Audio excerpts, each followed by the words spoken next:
Right. We're walking into my begonias. We back from that nicotine nutrageous sponsor. Go orange.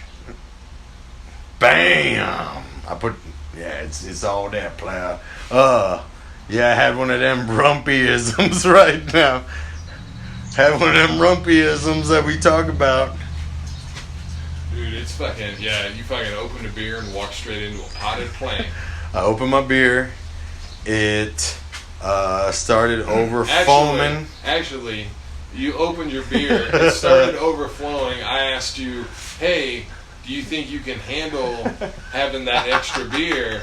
And you were like, yeah. And then you walked into the potted plant on my patio. I agree, because you said the beer was uneven on the shelf. It was tilted. So I was like, oh, good. So I grabbed it, and I turned, and I looked over, and I'm like, yeah, man, that was some fucking Home Alone shit with the, like... What would be a good tong sound? Like, a good bong sound. A good... Put it on.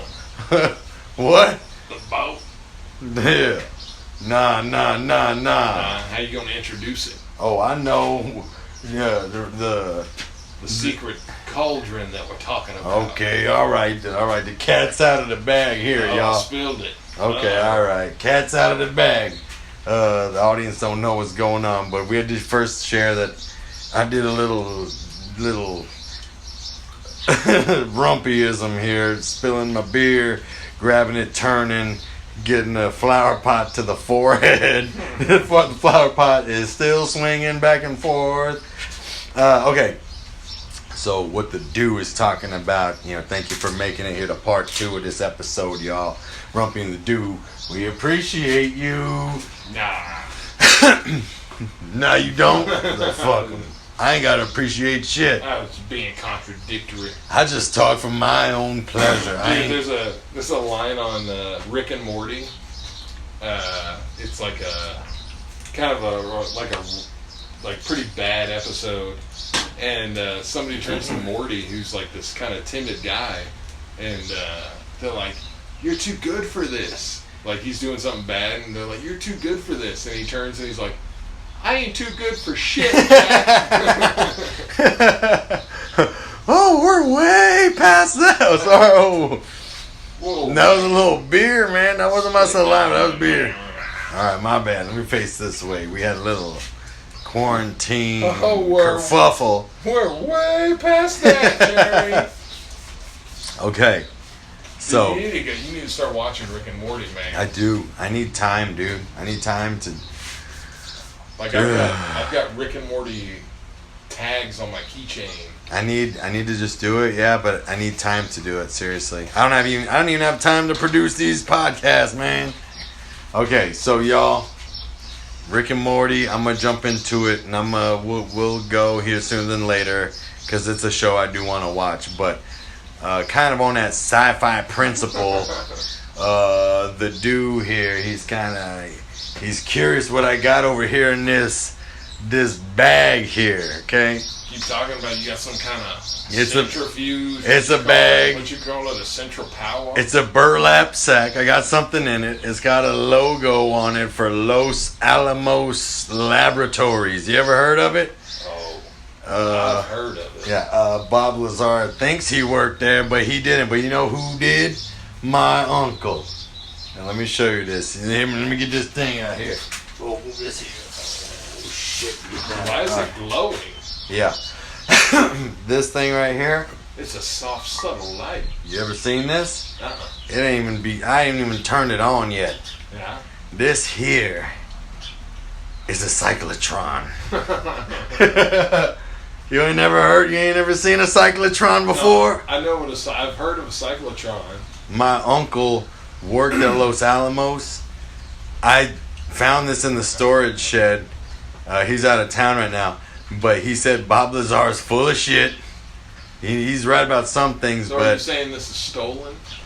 No, he said that... If he's out of town right now and you have it in your possession, are you saying it was stolen? No, see, what started this, he went out of town and told me to look over his house.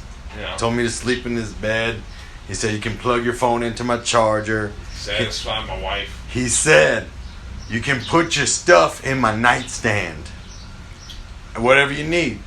So I opened the drawer, and in the drawer of the nightstand was a letter written to me 15 years ago. I guess he thought I was ready for it now. But I opened this letter, and it was dated 15 years ago, and it said, Yeah. Jolly. You know, I'll paraphrase this shit.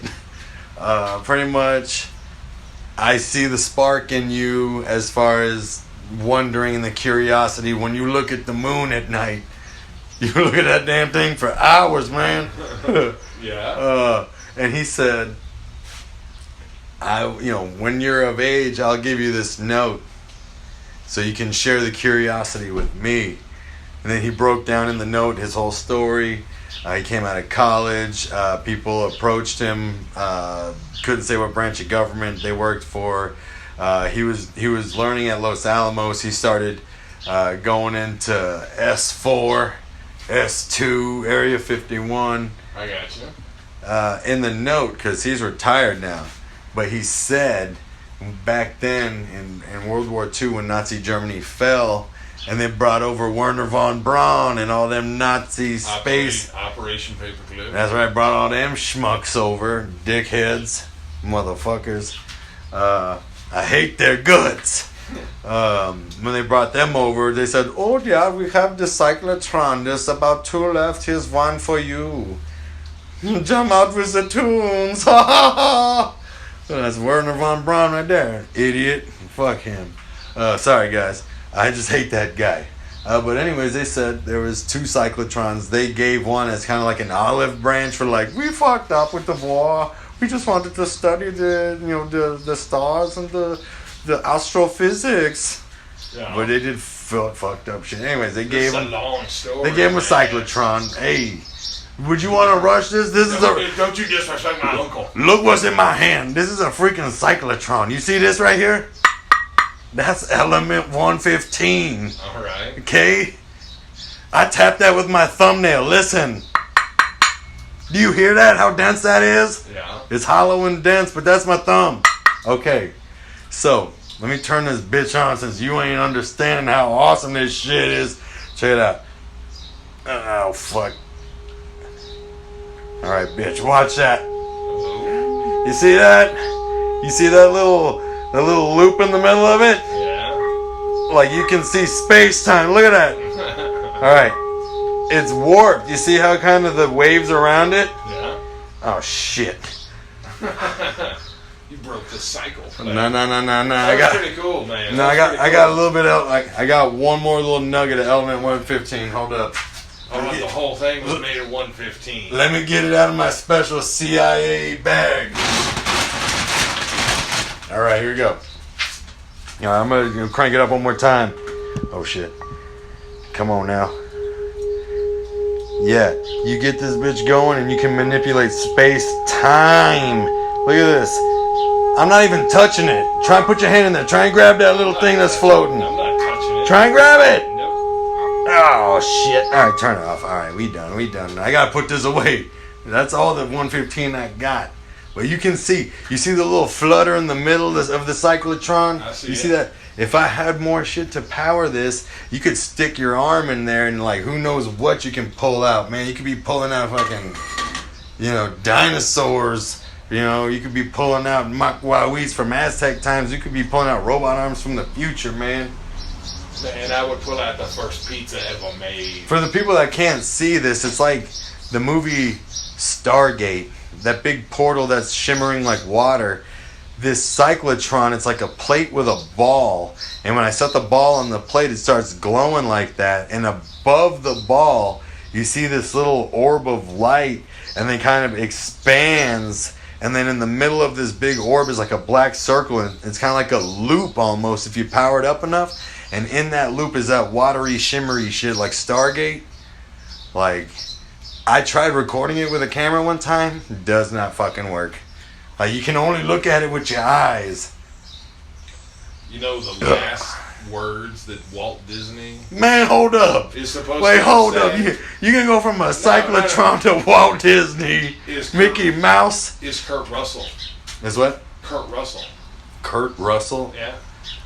When Walt Disney was dying on his deathbed, Kurt Russell. he knew Kurt Russell was a little kid actor, and he was like, Kurt Russell's a star. He said, I think that's the quote, Kurt Russell's a star. Holy shit. And he was in fucking Stargate. Was that a Disney film? No. Oh, the rights might be owned by it, but you're right. It did rejuvenate his career. Why aren't you more perplexed by this fucking like mini Stargate I just opened up? Look. Man, I live in the world. Dude, I'm okay. seeing crazy stuff. Here, grab that pencil right there. Okay, I'm gonna turn this bitch on. Watch when it. All right, stick the pencil in there. Watch it warp. Stay on, man. All right. I've seen the phantasm. Okay. So, anyways, I don't believe you and your magic. that's at like 3. Like I turn that thing up to 10. I'll run out of my power here pretty quick. What are you gonna do with this thing? I don't know.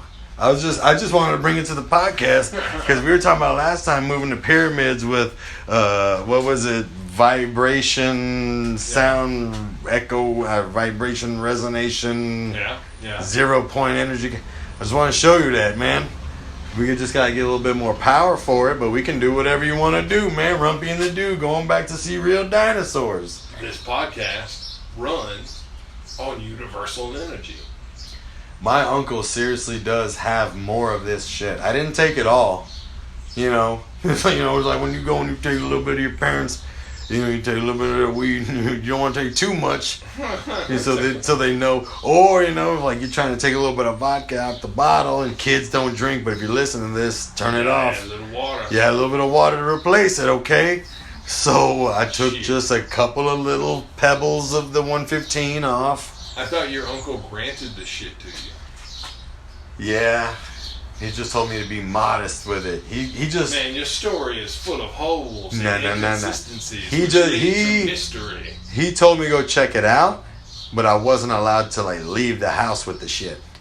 Okay? So I'm here. Is he still alive? Yes! All right. So he's got more of it. Yes! Okay. So that's a cool little tidbit about that. We've been recording for 12 minutes here. We still got some time. Let me just get this knocked off the way because it's stupid and you're probably not going to think. It's just I want the people to understand my stupid ass sick sense of humor. Slam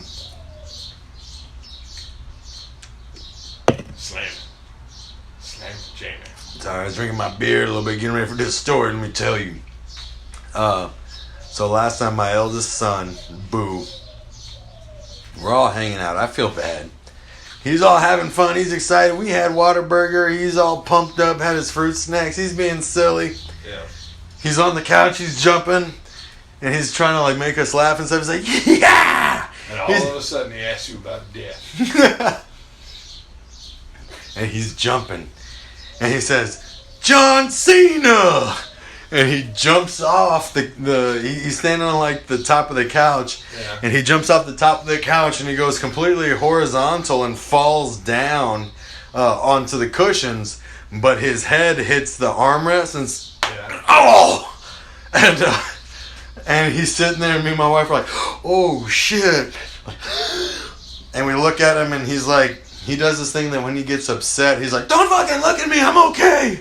And then he'll go and he went and sat back at the table and started eating and he's like, he's all crying. Yeah. But if we ask him what's up, he'll be like, nothing. So we got to keep our space, right? Your pussy's what's up. So I'm sitting there thinking, I'm like, oh my gosh, he just made a little ass of himself. I was like, my only advice was, I'm sure John Cena does the same thing.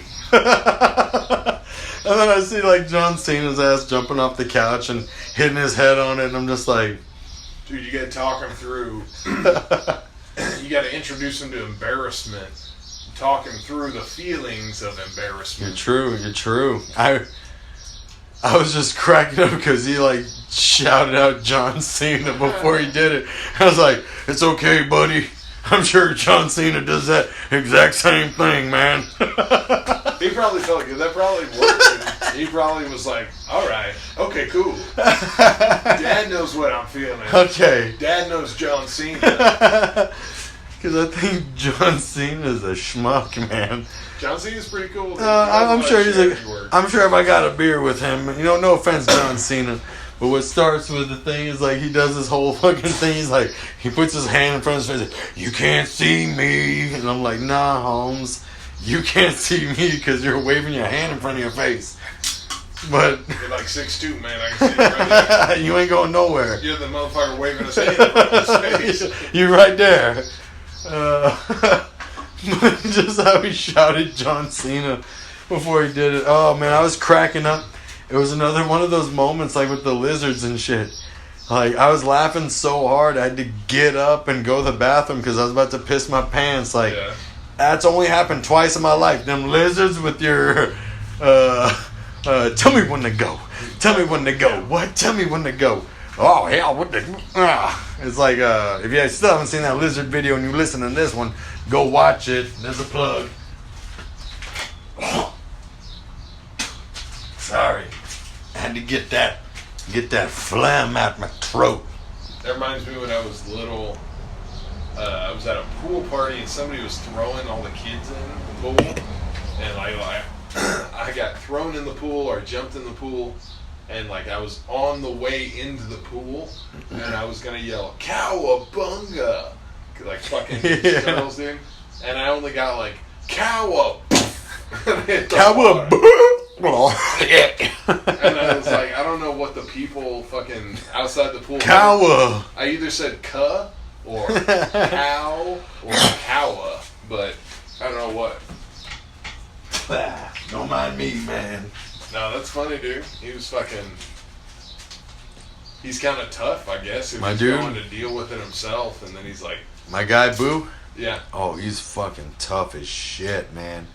Like, there's so many times, like, he'd fall down and do something, and it's like.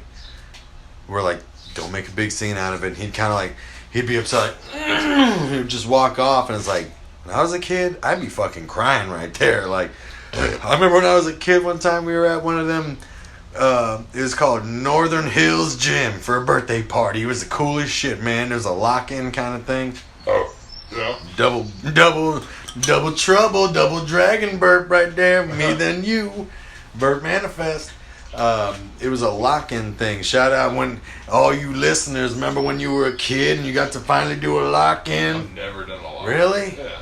Oh hell, I got to do a lock-in at Malibu Castle. Oh, shit. Malibu Castle, for y'all who don't know, it's a place, it's an arcade. It's got putt-putt. It's got, like, bumper boats. It's got sprint cars, or go-karts. And that's a fucking shame. Gone. That place was cool as shit. Man, me and you, we ought to buy this shit and get Malibu Castle going again, baby. Lock in there? Yeah, we had a lock in there for a birthday party. And that shit was cool. You could do whatever you wanted all night. I had a lock in. Wait, were there like unlimited video games? Or did you have to like bring money? That's a good question. I think it was unlimited video games. Because y'all were in. Or like they gave you a card or something. You had a certain amount, which was a lot on a card. But then like the go-karts and the bumper boats and stuff were all just go get in line and you can do it as much as you want. So you had the fucking the go-karts and the mini golf in the arcade. Yeah. All night? Yeah. What? Well, to be honest, the lock-in... This sounds like y'all might as well have had like a pile of cocaine. Sounds like an amazing... Ballin', baby. We said we live in large, baby. 2 in the morning driving one of those Grand Prix cars. We the coolest fucking kids you ever met. And it was fucking 4 in the morning. And this kid drove a Grand Prix car on the highway. And he's fucking tired. What do you expect? Nah, I think it actually ended at like... I want to say 2:30 in the morning. So it wasn't like you were locked in all night and shit. I would imagine y'all couldn't play... Probably y'all couldn't do the cars anymore, but you probably do the mini golf and video games. I think they shut the cars off after like midnight or some shit like that, or 1. Fuck. Like, but they still, like, the place closed at like 9, and from like 9 to like midnight or whatever, you could just go get in line. And here's another thing for all the other people that don't know, because they don't live in San Antonio, but if you know what's up, then kudos to you. I had a lock-in at Pear Apple County Fair. What is this motherfucker? You had like the fucking Willy Wonka of childhood, man. Golden tickets from my uncle. If I ever He just got them golden tickets and stacks, man, working for the government. I feel like if I ever had a lock-in, it would be like at a library. And you had it at like 2 amusement parks. Dude, do you remember Pear Apple County Fair? I'm hearing about it. I never went there. Really? Yeah. Pear Apple was kind of like Malibu Castle. Just a different setup. But inside the arcade, they had big fucking like Ferris wheel that you could go. Ferris wheel? Yeah. You could go indoors. It was take you all the way up like 3 stories high. It was dope. They had the fucking killer arcade. Back in the day, when I was going there when I was younger, if you remember this game, they had Primal Rage. Yeah. And they had a game called War Gods, if you ever remember War Gods. War Gods. You remember War Gods? Yeah, I remember that. Fuck, dude. Oh my gosh. That Like they had the Terminator shooter game, Terminator 2, Judgment Day shooter game. Like, well, kids now won't understand when you had like when you played your first virtual reality game or when you did some shit like. Here's something, let me know if you're open to this. I want to bring it to the podcast here. Or something. Like I want to have a segment when we take a break. Like every time we do a podcast, we play a quick match of. I've got Super Nintendo at home with Mortal Kombat 1, 2, 3, like some other fighting games. I think a Street Fighter. Like in that commercial break, it's like, see who wins this one real quick, 1 round. Or something, you know? I got you. Just to be like, this is in real time in 2020, we playing this shit. Who's gonna win? Virtual fighter. People be like, I'm a fucking Reptile fan, fuck you, I go Reptile every time, baby. And then some other guys will be like, fuck you, Scorpion owns everybody. And then I'll chime in, motherfucker, shut up, Sub-Zero freezes everybody, okay? Sub-Zero's what's up. They're never gonna comment like that. No, it's gonna happen. You just mentioned it, so it'll never. It just popped it out of the. But I got it at home. I want to bring it over here. Oh yeah. And like somehow we'll play like one match real quick. Dude, I just downloaded on my Xbox. The latest. It's like a souped up version. It's like a 2018 version of Double Dragon. Dude, So it's just. It's just you and me like in a puncher. I made a comment because but you can pick up knives and pipes and shit. Just this week, I was watching a video about games that shaped our lives, yada yada, and they were talking about Double Dragon. Yeah. And I was having a big fucking flashback of Double Dragon. I was like, shit. I remember, because the guy was like, I remember when we go to the movie theaters before the movie. Me and my brother, we just go play Double Dragon. It was co-op, and we just kicked some ass, and it was just so much fun. And I was like, oh, I remember when you got like a good teammate, and like you're going like, let's go kick some ass, Double Dragon. Like that game was like, dude, here it is. I'm gonna bring the Super Nintendo over here, and we're gonna have like commercial breaks. We're gonna have a quick little segment where we play Double Dragon, where we play one quick match of Mortal Kombat or Street Fighter, just to kind of break up the mold, just to kind of see how the game holds up in these days, 2020, baby. Well, I remember Double Dragon as being like you were punching all the time, and then that fucking knife fell on the floor. Yeah. And it was like, oh shit, I can pick up a knife? Dude. And then the pipe fell, and it's like, I gotta pick up a pipe? I remember when I was so young, my dad took me to like, it was a video game competition. Yeah. And I was so excited because it was at SeaWorld. You told me that. Did I tell you? Dude, you had a fucking movie star childhood, man. You had the 2 lock-ins. You ever seen that movie, The Wizard, with Fred Savage? Fred Savage. Paul Stamets, Fred Savage. Fucking got the fucking Nintendo glove on and shit. The glove, what was it? Was it just the glove? And you sucked it up, didn't you? They threw me that curveball because I had never played Double Dragon that much at that point because They gave you a random game. They made everybody play random games. It was like Sonic the Hedgehog was blowing up at that time. Yeah. Then they brought out like Double Dragon. They brought out. I can't remember, man. I don't remember much from when I was a kid. And, I had a couple of beers, Buzz Lightyear. But like I told you in the story, like Double Dragon was new for me, and I was like, okay, I'm gonna kick some ass, and I'm in there throwing punches and just, I'm just getting my dick handed, my tits ripped off, my tits handed to me. Just got, and they're like, all right, kid, you ain't no Double Dragon, fucking idiot, get out of here. And I took off, and my dad's like, man, I'm proud of you, man. You gave them video games hell, man. Let's go see Shamu real quick. And I'm all crying like, it's that competition. I wanted to win. Well, it's that competition forced on a little kid. But, like, because you don't know, dude. Because you only want the good shit to happen. But, dude, it's rough, man, being a little kid. Like, forced into that shit.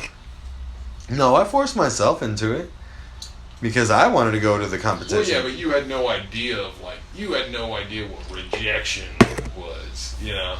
And you had no idea that just because you lost that one match doesn't mean shit. Like, you might have... But when you lost it, you were probably like... I'm an idiot! I'm gonna put my name in Nintendo Power. This motherfucker can't play. I'm gonna be...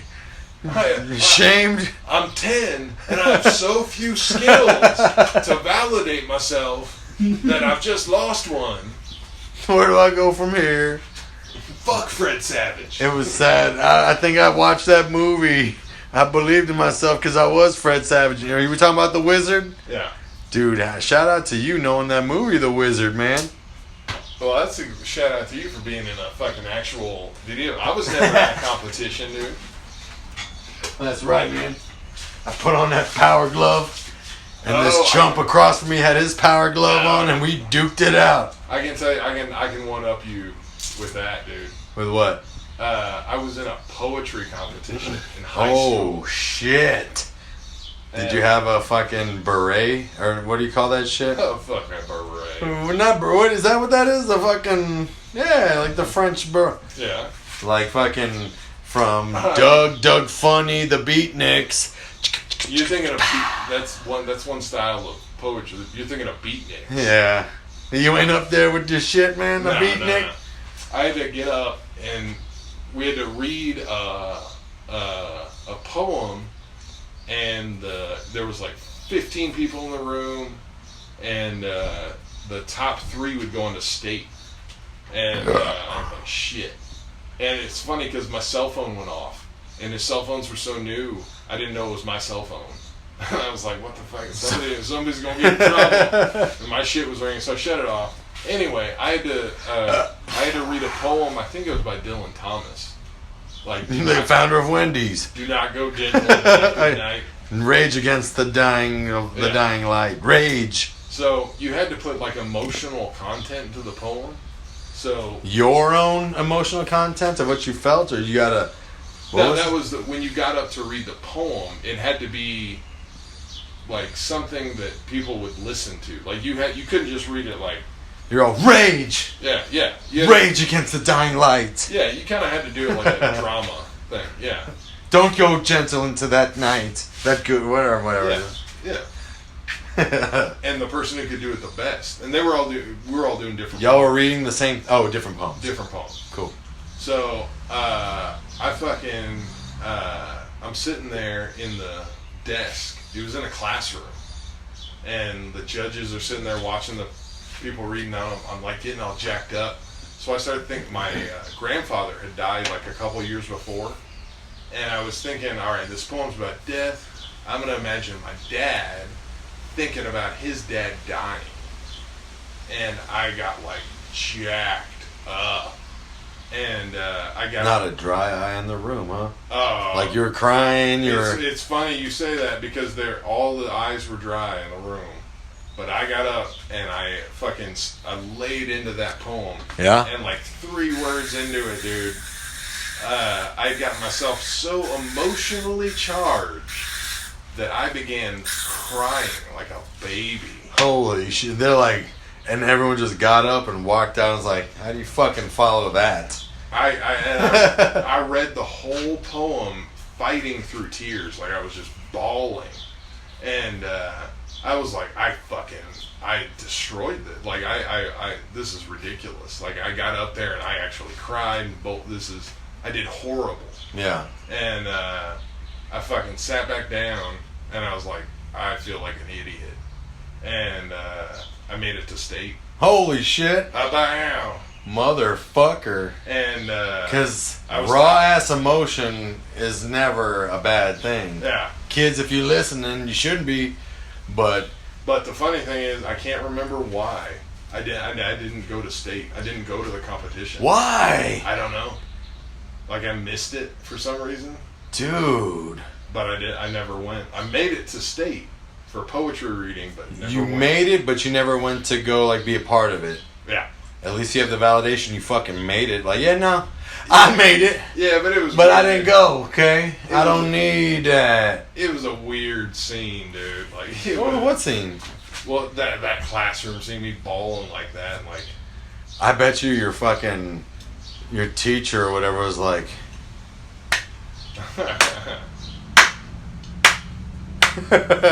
Slow clap, like. I guess, dude. It was weird because subjectively, I felt like I ruined it, but objectively, apparently everybody else enjoyed the. And see, that's the thing. When you're a kid and you're like, you have to take a big leap to express yourself. You're like, nah, I'm not gonna make an ass of myself. But it's like, and just putting it out there, pure as day, just raw as can be, cuts through like a knife through butter. All the other shit is like, all the other people are like. Yeah, no, I was going to get up there and be like, rage against the dying of the... I'm an idiot up there compared to that. It's like... Oh, yeah, I got you. It's like, because... I hit him with some real shit. Because I remember... I can't even take credit for it because it was the real... That's fucking pure art right there, baby. Yeah. You fucking knocked that. If you could have done that in state, everyone would have been like, get out of this motherfucker's way. He's spitting fucking. Wow. But I couldn't have. Because it was such a one-time response. Like, if I had. You can't recreate it. If I had duplicated it at state, I would have been duplicating it. You know what I mean? Like, yeah, and that's where the craft is of feeling it every time you have to perform it. Yeah. He throws some water in your face, and I never learned to read. Is it gratuitous Oscar scene or whatever it is? Oh man, you gotta see that. There's a Key and Peele thing where they do that fucking perfectly. I raised my daughter. I was 12 when I had her. I raised her myself. This is her daughter. She's blind. This is my blind baby granddaughter. Do you know what I was referencing? What? It was Wayne's World. What? When he's talking to Cassandra or whatever, and he's like, she's in the bed and he's got where his underwear's all jacked up into his ass cracked or whatever, and he's all, Mr. President, happy birthday. And you were referencing that scene. Yeah. And I was supposed to get that. You ain't know that scene? What you previously said. What did you say that would reference that scene? Exactly. Man, I'm buzzed now. I gotta stop it, man. Exactly. I gotta stop it. But you didn't know that was the scene. I think you're buzzed, man. I am buzzed. I think you're taking it out on me for not recognizing a scene that you just said recognized. Don't act like you ain't. Alright, we're both buzzed. Double Buzz Light here. But the fact that we were talking about Leah Thompson. Leah Thompson? Yeah, from Back to the Future. We weren't talking about her. Yeah, we were. When? Right now. About what? That's who you were talking about. Who? Leah Thompson. When? In what? You were referencing something about like the Calvin Klein scene. You know what I'm talking about. Not right now, I wasn't. I know, I'm trying to use you. That was like last episode. I was like, shit. No, so yeah, fucking Tia Carrera and Wayne's World. I forgot they're laying in that bed. Paul Stamets is letting me down right now. Is that a fucking mosquito? Alright, y'all. we're gonna cut it out right here, but we starting up the next one right where we left off, okay? Just for Tia Carrera's sake. That's right. Wow! I see a man in the back and he's waiting to attack. What?